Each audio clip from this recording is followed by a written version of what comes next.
Hi everyone, my name is Miguel Magalhães and welcome to another episode of The Nights TV. We said that the last episode would be the last one, but we had the really special guests for a bonus episode, and so we decided to go for one more round. And with me today, I have Alex Shevchenko from Aurora Labs. Thank you, Alex, for being here with us today. Thanks, Miguel, for having me here. Really Yeah. appreciate the invitation.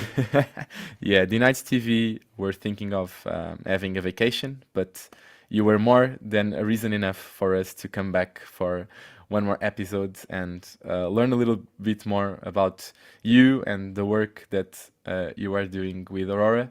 But firstly, I saw in your LinkedIn profile that you have a background in physics, right? And you had like the beginning of your career was actually as an academic, and I actually wanted, before speaking about Aurora and all of that, actually, how did you first venture into Web3, and what was it about this space that got your attention?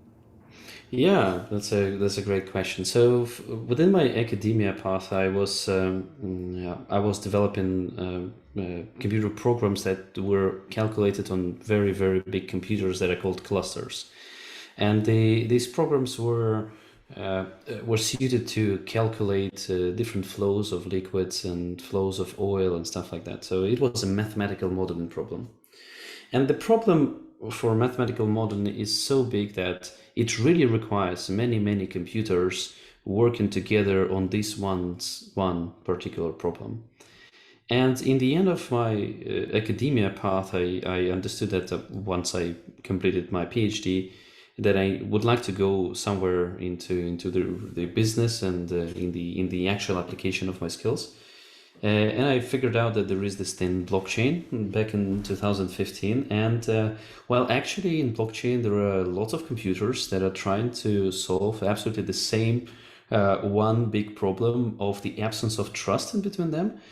And I thought that, well, it's kind of makes a lot of sense to me. And then I was just going down that rabbit hole, and since 2015, absolutely amazed by the technology and by the change that it can deliver to the world. Maybe this is because of my background of Eastern European, and I was grown in the environment where we do not trust to the government, and we know that it is corrupted. We know that they are lying to us, and that's why there is my liberal internal myself is always asking for proofs. It was always asking for checks of anything that is happening, right? And that's why many Eastern Europeans are very critical to what is said, right? They just not believe. And from this standpoint, blockchain technology as something that enables a trust layer in between the participants of the same community of the same network. This is exactly something that I was seeing is required for the government, and my actually first idea that we need to create a proper elections based on the blockchain. We, with my colleagues, we have been working on this, and we actually created the way how to do it, and it's much more efficient and much better than the current election systems. But unfortunately, politicians do not want to adapt it. So yeah, it's just because they would like to have the control, right? And when the doors are open and interviewers are inside, they're smiling and say, "Yeah, great innovation," stuff like that. But when the doors are closed, they said, "Well, we don't know. Maybe there is a problem in the tech, right? We need to have a way to update the results into correct ones. Obviously, only correct ones. We're not going to introduce any bad stuff there." Yeah, so and then they are extremely unhappy when I'm telling to them that this is not going to happen. So yeah, that's it. And since 2015, blockchain tech is all over my head. At some point in time, I actually had a dream. I had a very strange dream when something was coming to me and saying, "I am the blockchain," and it wanted me to kind of continue the development of the blockchain, something like that. Yeah, that What was was just what super was obsessed. yeah, what was the first project that you really worked on that was directly working with the blockchain and trying to solve some sort of issue using So this technology? starting 2015, I was one of the first hires in the software department of a company named Bitfury. Back then, it was a pretty big Bitcoin mining company. They were one of the first companies who figured out that you're able to create ASIC chips to mine Bitcoin. And they were having a pretty large chunk of the hash rate of Bitcoin. And they decided to create a software department. And it was kind of research department. They were given out to young people just complete freedom on what to do. So I started the project that is now known as Exonum, and that was the framework for private blockchains. The closest solution that was out there in the market back then was Tendermint, that later was growing into the Cosmos ecosystem. And back then in 2015, we were having multiple successful applications. And later on, in a couple of years, a Hyperledger project with Fabric and IBM stepping in was formed, and then they were kind of out competing us on the on this private blockchain space. But the pretty cool thing about Exonum is that we were one of the first companies who started to use Rust in the development of the blockchain, and even before Rust was actually was released, it was in production stage, so it was like a better version of the Rust compiler and stuff like that. But the cool stuff about it is that some pieces of Exonum that were developed back then survived and now actually used. It is all open source for sure, and now these pieces are used in pretty prominent protocols that are using Rust as their base language, including Near and Solana. So that's kind of cool stuff. That the first project was leaving the trace in the blockchain history. Yeah, and almost like a sort of destiny, because the following path that you would have would put you directly into contact with some of those technologies. So actually, I wanted to ask you, assuming that during that period was the time where you really got to learn how to work in the industry and the basics that would then actually build your career and all the projects that you would be involved later on.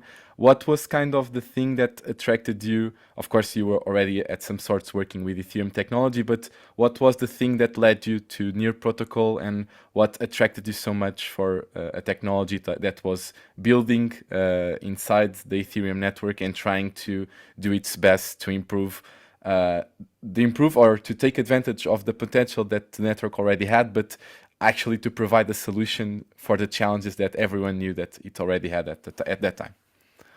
So around 2018, a friend of mine called me and say, "Hey, Alex, I just figured out that you are in blockchain. You know, I'm actually also in blockchain. We're starting a new startup here. So just wanted to get back the connection and kind of refurbish the connection point."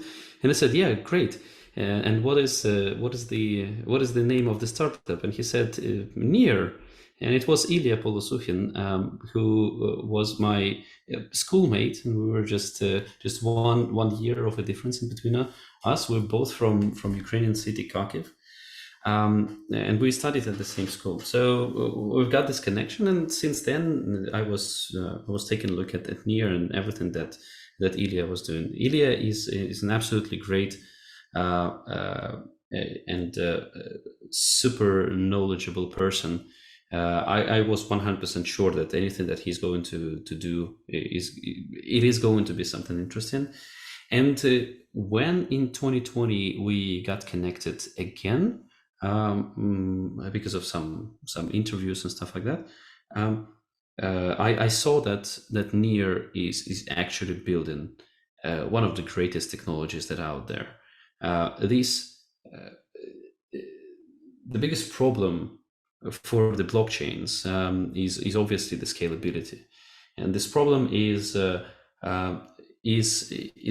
It is. I cannot say that it is fully solved, but the approach that Near is taken, from my point of view, is the only one that makes sense.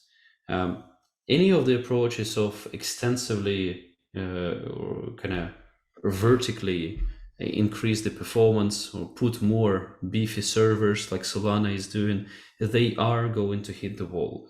The approaches like L2 solutions that are kind of improving the scalability, however, they are hitting the wall in terms of but they, from my point of view, they are step back just because of the decentralization problem, right? So sequencers, or the nodes that are actually sequencing the transactions and they are deciding in which order the transactions are executed, well, right now these are centralized entities.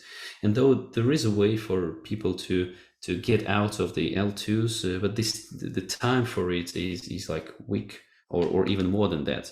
And just take a look at the recent swing of the market because of the Silicon Valley Bank closure, right? Everything was done in 4 days, right? So like, you would, even if you will anticipate it, and even if you will have an alpha on the closure of SVB, in case sequencers would like to censor your transactions, they will be able to do this, right? So it is, from my point of view, it is a step back. What Near was doing was completely different. They were executing it as if they are adults, as if they are actually building something that is intended to be scalable, that is intended to work as internet is working. And they were saying, yeah, well, look, the only way how we are able to scale blockchains is to let uh, computers or the validators to execute different transactions. What does it mean? It means that they need to execute different set of transactions. That's like, you cannot escape this. And what happens in case, and how, what is the thing that is going to unite these validators? Well, maybe what we can do is just to split the transactions according to the smart contracts. So one smart contract is executed on one set of validators, or on all the transactions that are coming to the smart contract, and the transactions that are coming to another smart contract can be executed on another set of validators. But then the question, what to do with the cross-contract calls, and because you're not able to do it synchronously like it is done on Ethereum. And they said, well, just take a look at the internet. Everything is async, and that's why these cross-contract calls must be async.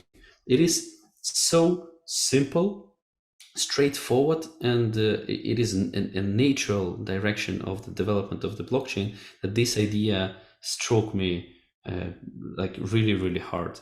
And from my point of view, now Near's approach to scalability and to resolving the problem of scalability of the blockchain, which in turn powers the mass adoption of the blockchain technology, is the proper way how to do this. And that's why I'm here, ready to spend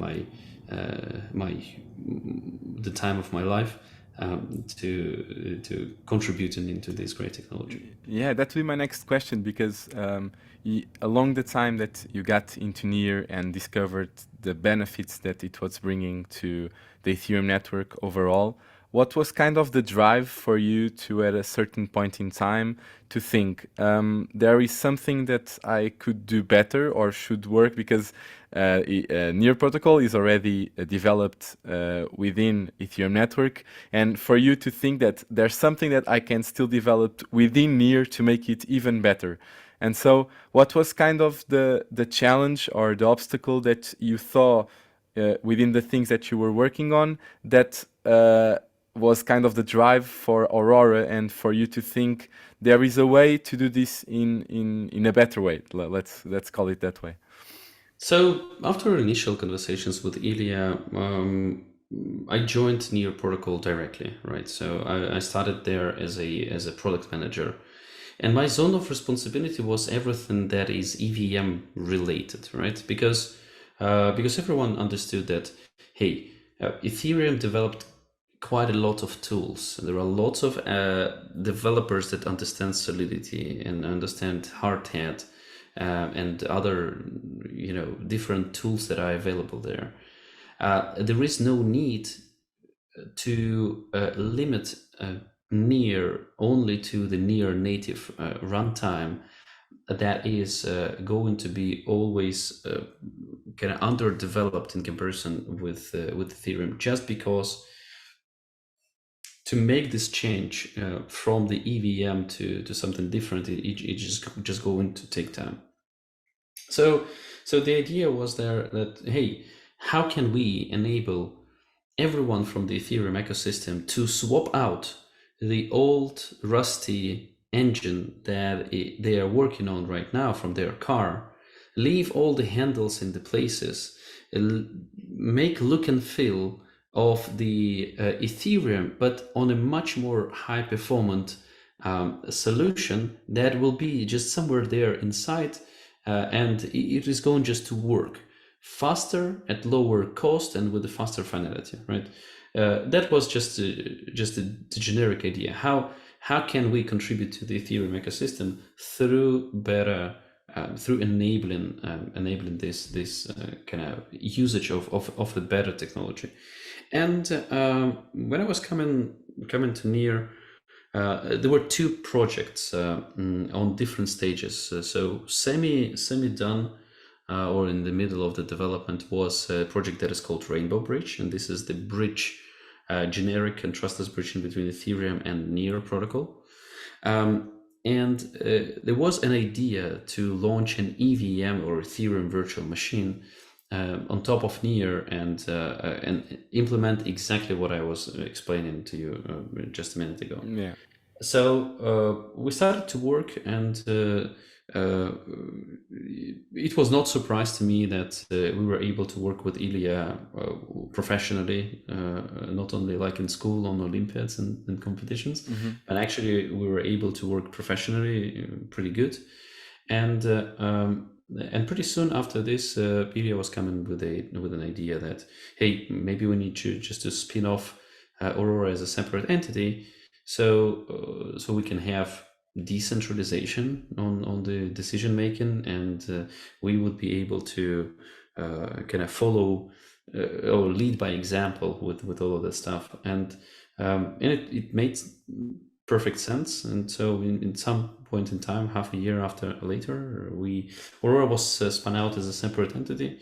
We're still working a lot with IDEA, with Near Foundation. We are one of the biggest projects on Near, and obviously they are our great partner because Aurora is working on top of Near. We are their great partner because we're extending their ecosystem and allowing more people and more developers to come to the Near ecosystem. So this is a true, very solid partnership in between us, right?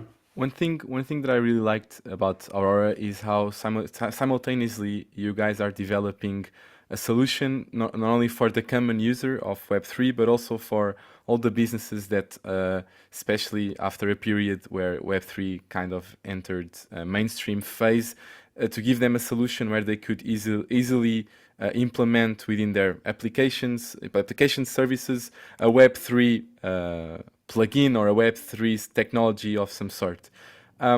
What was it for you, and what were kind of, without getting too specific, how important was for you to kind of work in these two dimensions and to ensure that Aurora would have kind of a product for these two important groups? Because normally you have a company that tries to focus on one of the two groups, because working in both of them simultaneously is really hard work. So what was kind of the balance that you guys tried to find in order to develop through Aurora Plus and through Aurora Cloud two solutions that were immediately targeted for these two segments? Yeah, absolutely great question. Thanks for asking this. I explained this the following way to everyone, including Aurora Labs, the development company. So I'm constantly saying this thing to everyone who is working in the company. So blockchain is a platform, and platform means that you need to have both sides coming to the platform. You need to have users and businesses that will be able to propose their services to or products to the users, And then from the economical activity that is happening there, the platform is going to get value, right? This is how uh, iPhones are working, right? iPhones are big just because there are lots of applications there. And for applications, App Store is a platform there. And this is the reason why Alibaba or Amazon is big, because they are the platform for stores, for the e-commerce, their e-commerce platforms, right? And and blockchain is absolutely the same, right? Having lots of users, focusing on users only, is not going to be a viable strategy, just because there will be nothing to do for these users. While focusing on businesses only, or on the developers only that are going to create use cases, well, it is not going to bring users to these use cases just like that, right? So and that's why you need to tackle both. You need to, and moreover, my position is probably pretty different from many people from the Web3 space. I actually believe that that though blockchain is an innovative idea, we do not need to turn it into rebellion. We do not need to say to the world that, hey, you understand nothing. You need to now learn the new blockchain reality, reality of decentralization, self-awareness, and self-custody and stuff like that. Uh, and, uh, um, and and and it is completely different. I actually believe that blockchain is a feature, is an additional feature for anything that we already have. And Web2 is great because it figured out already how to sell to users, how to make engagement, how to make great user interfaces and stuff like that. And there are a lot of things that we need to learn from Web 2, and there is no need for us to abandon Web 2. Just think of this: the current total market cap of all of the of all of the tokens, crypto tokens, right, or crypto coins, is $1.2 trillion. This money is not liquid. You will not. It's just kind of the market cap is kind of the valuation. You would not be able, in case people will try to sell a million of bitcoins today, is going to be pretty hard for to execute this stuff. So they are not liquid, right? And this 1.2 trillion is just a half of Apple company. Web3 is so small. I mean, like, does Apple innovate as much as the whole blockchain with all of its different ideas? I don't think so, right? Apple is pretty good in producing stuff and then selling it. That's true. And blockchain and crypto is not very good at selling stuff. But there are lots of innovations happening here, and that's only one company, right? So Web3 is super small comparison to Web2, and that's why we cannot just, like, it's going to be a very stupid move to say these people don't understand anything. We know how to do stuff, and then it's a new paradigm. We need to build everything from scratch. No, instead, it is much better to execute a different strategy. Help users and businesses on board to this new platform that gives them additional features, that gives them this additional trust, which can be translated into something, into the categories that they are used to use, right? This can bring to the gaming companies more user engagement. And because of this, their business models are going to be working better because users will be more loyal, right? Or some, yeah, or something different. So that is the core piece. You just need to help them to migrate to the blockchain. But Alex, talking specifically about the solutions that Aurora is developing, what was kind of the main advantage? And if you have to bring one on the side of the users and on the side of the businesses, what was kind of the main advantage or the main benefit that the solutions developed by Aurora brought to those segments versus what they had until that point? Or of course, you guys are not the only ones working on that, but the market needs more of those solutions in order to, as you were just explaining, the industry is still really small. The amount of users is still really small, and so what were kind of these solutions in order to reach this goal of someday being able to compare yourselves with the size of an Apple or any big tech company and the way that they were able to build an ecosystem? So for the users, it is the simplicity of the interaction with the blockchain. Nowadays, in case people are interacting with blockchain, they need to understand the concept of gas, the concept of stack transactions, that you need to speed up the transactions. You need to know what crypto wallet and how to switch in between networks and stuff like that. This is all very, very complicated. I'm not able to explain this to my grandma. And that's the problem.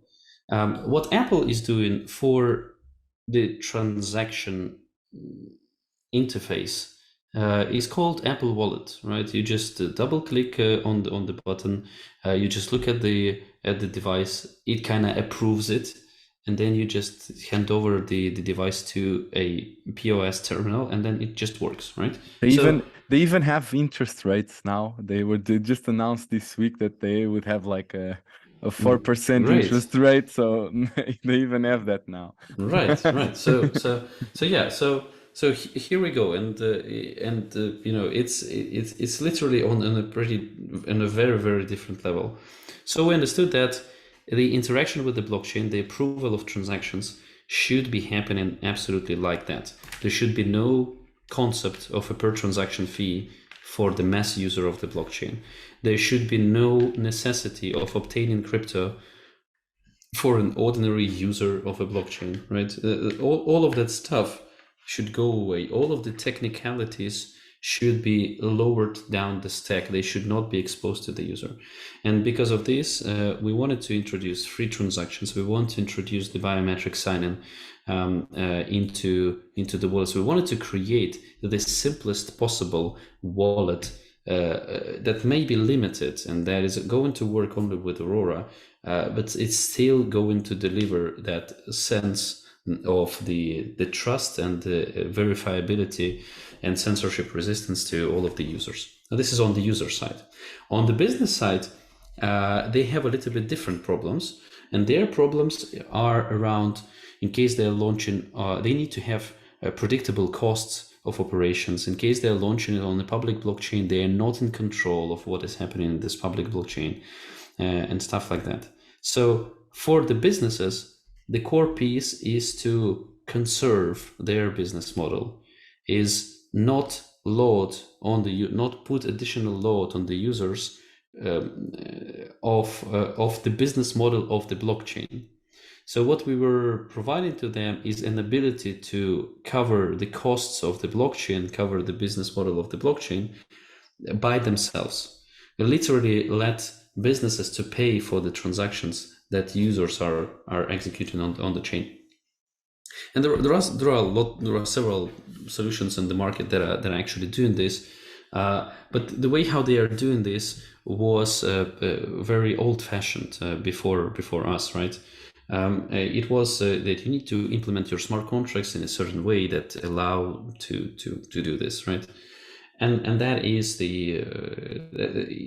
that's the problem, that because in case a user is onboarded to this particular application and this application is built like that, well, then he can have a free transactions. But in case he would like to explore something else, and here is the moment when the network effects are going to happen on the platform level, right? If you want to explore something else, then this thing is not going to work, right? And he is forced to understand all of these complicated concepts. So what we did is enabled an ability for users to transact absolutely the same way, and for applications to pay for the users on the level of the whole blockchain without any change to the smart contracts. So technically speaking, this is happening because of a technology that is called, or a feature that is called, the protocol level meta transactions. And now there are talks about this in Ethereum community that are around account abstractions, and this is something that delivers the similar functionality. So account abstraction is not an abstraction on Aurora. it works for 2 years already, right? So, and that's this is the thing that is already there, and this is what we already use in our day-to-day work.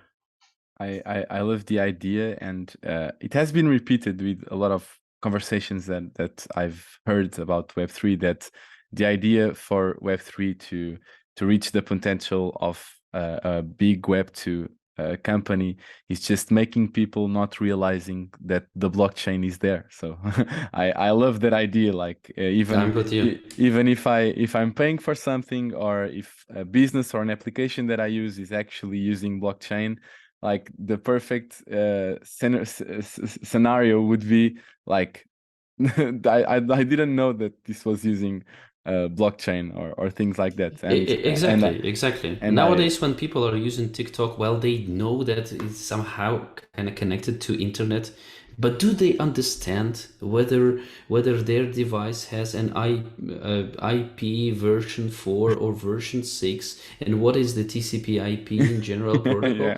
They don't know it, and the majority of the users will never know it nowadays, right? We or need to put blockchain on this level. or even in the with all the conversation that this year brought around AI and everything, most people were already using AI through the algorithms that are on the inception of all social media. They just didn't know that that was actually some sort of AI as well. But suddenly that there was an application that they could use, and they would see, oh, okay, this does this for me, and suddenly I see the impact. I really believe that the true inflection point will be when people just, oh, I didn't know I was using blockchain, and suddenly I know, and this is really cool, and it's really helping me, whether I'm a user trying to pay for something, or I'm a business trying to create some efficiencies using blockchain. And so I believe that the work that you are doing kind of goes in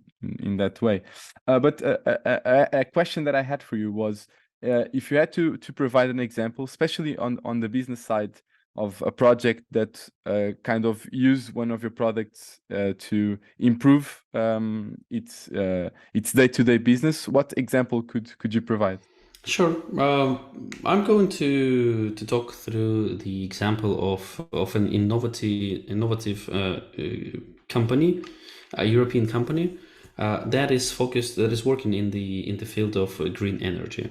So the company has a very simple business. They're taking money. They are investing this money into the green energy facilities. They can build them, or they can just buy anyone that is on the market. So they understand how to work it. They are able to maintain it and sell the generated green energy to the grid, to the government.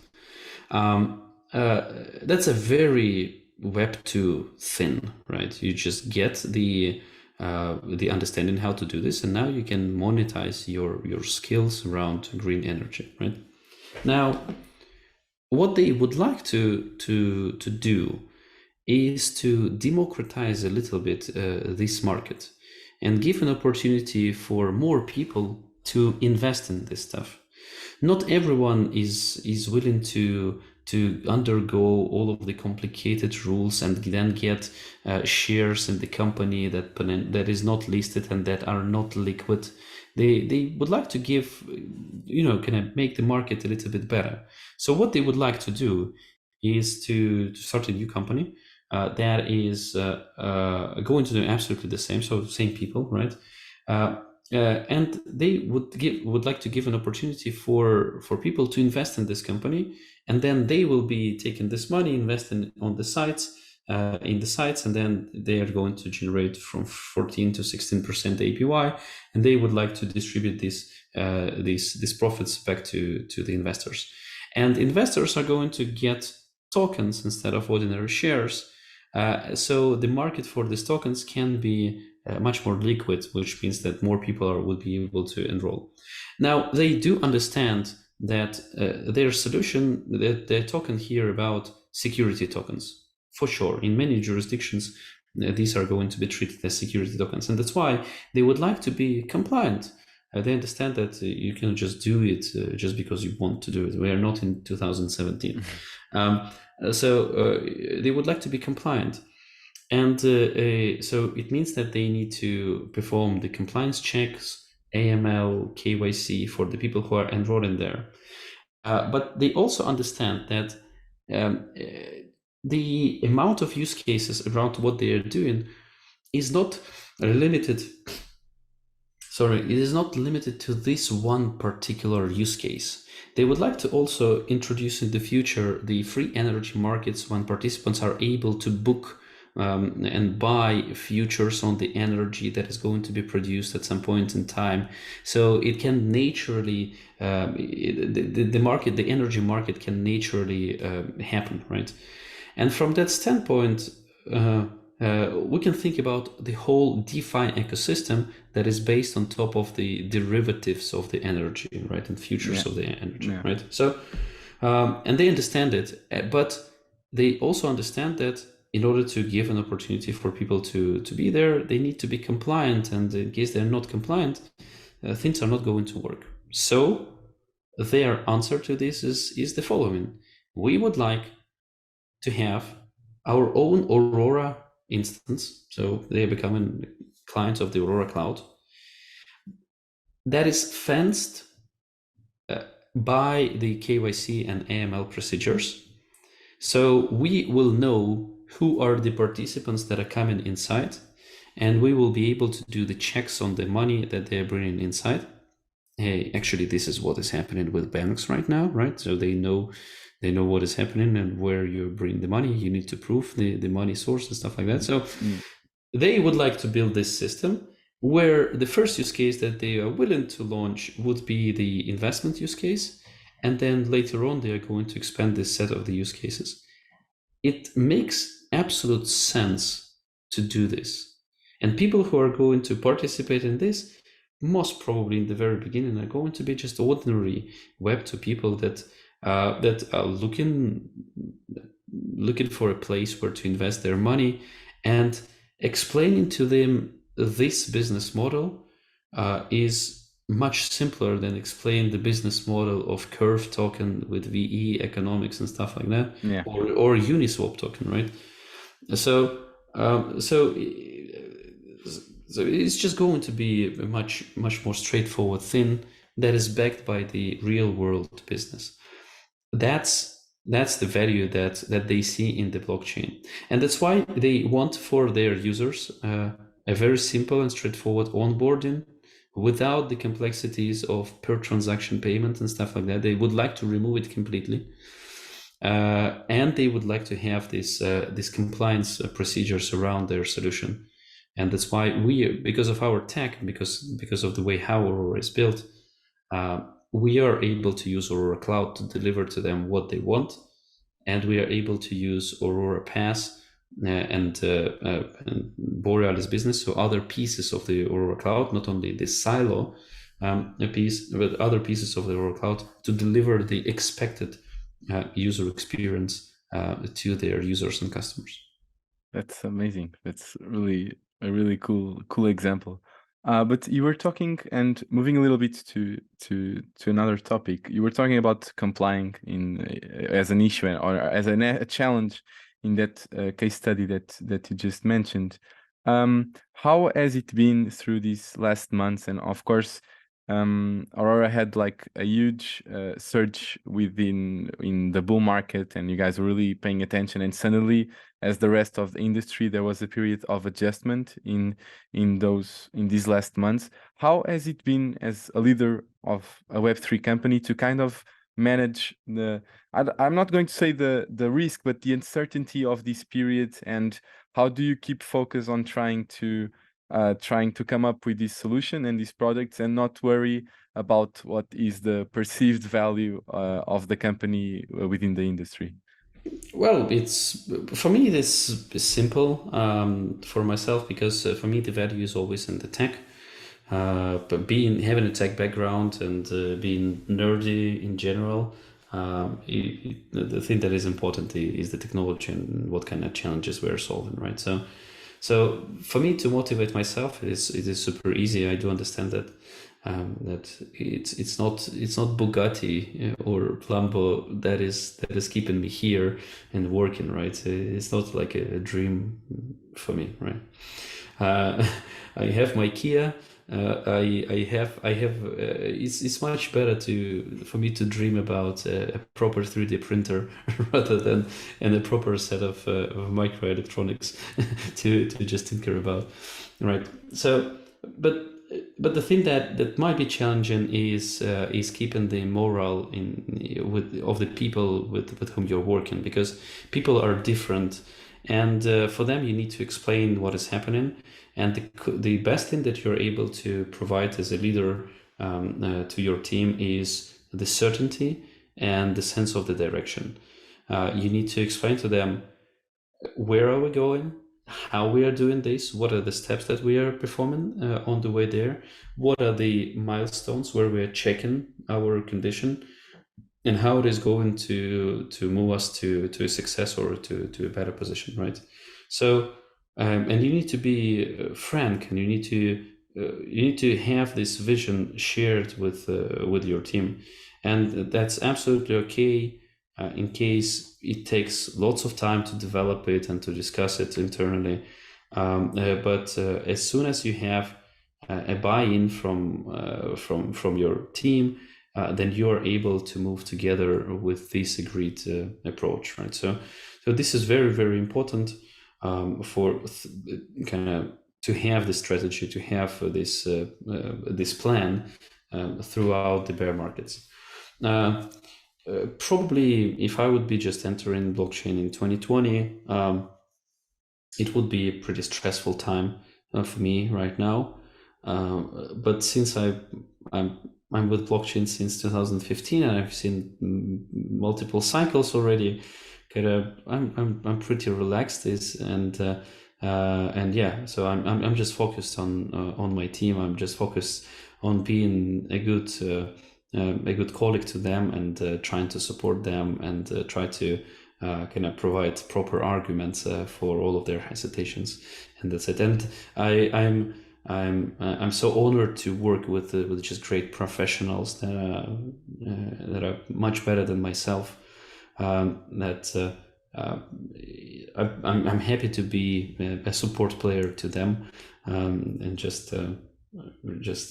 help them to work on the edge of their capabilities, right? So yeah, that's That's a great answer. And just to say goodbye, I wanted to ask you a final question, which is, you are currently living in Portugal for the past year, 2 years, for the past year. yeah, for a past year, something like that. Past year, I wanted to actually get your feedback on what, as your view, not only living in Portugal, what has been your experience, but also, and more importantly, for whoever listens to this episode, what is kind of your feedback from what you have seen in the Portuguese Web3 ecosystem, and not only what kind of support have you received, but also have you seen the dynamic of the ecosystem work overall? So what I see is that the government is trying to keep the pace of the blockchain, and the pace of the blockchain marching forward in this world, right? And because of this, you have these non-profit orgs that are working with the government to educate the government about the blockchain, and there are some moves from the government. They don't want to tax crypto, but then they want it, but then there was a pushback, and then decided to delay the decision on this and stuff like that. So that's pretty good. The local communities are passionate, I would say. They are smaller than I used to the crypto communities in Ukraine, for example, but it doesn't mean that they don't have the charm, right? So that's why I really like working with D-Nights community in general, and the leaders of them, and we have been organizing several events around Portugal. So that's super great. I do believe that Portugal has this it has all of the ingredients to become a proper place for the crypto innovation and becoming a crypto hub. For me, Portugal is like a California for Europe. It's located somewhere on the west, next to the ocean, with the same kind of vibes, and yeah. So why and it kind of very special place. I think that Portugal, with the proper moves, with the proper moves from the governments and lawmakers, is actually able to become, the next Silicon Valley, or the Europeans' Silicon Valley. Besides that, we have here good weather, great food, and just wonderful people, very friendly and smiling to everyone on the streets. So just a great place to be. Perfect. Alex, thank you very much for spending these minutes with me. It was really nice to get to know you a bit better, and the things that Aurora is working on. And so I hope to see you around the corner. Let's call it that way. And for whoever listened to the episode, thank you very much for seeing the latest episodes and everything that we talked about throughout this season. Don't forget to follow the Knights on Twitter, on TikTok, and don't forget to go to theknights.com and check all the events that they are having on the following months, because there were for sure very cool things happening. So thank you very much for being on that side, and good night.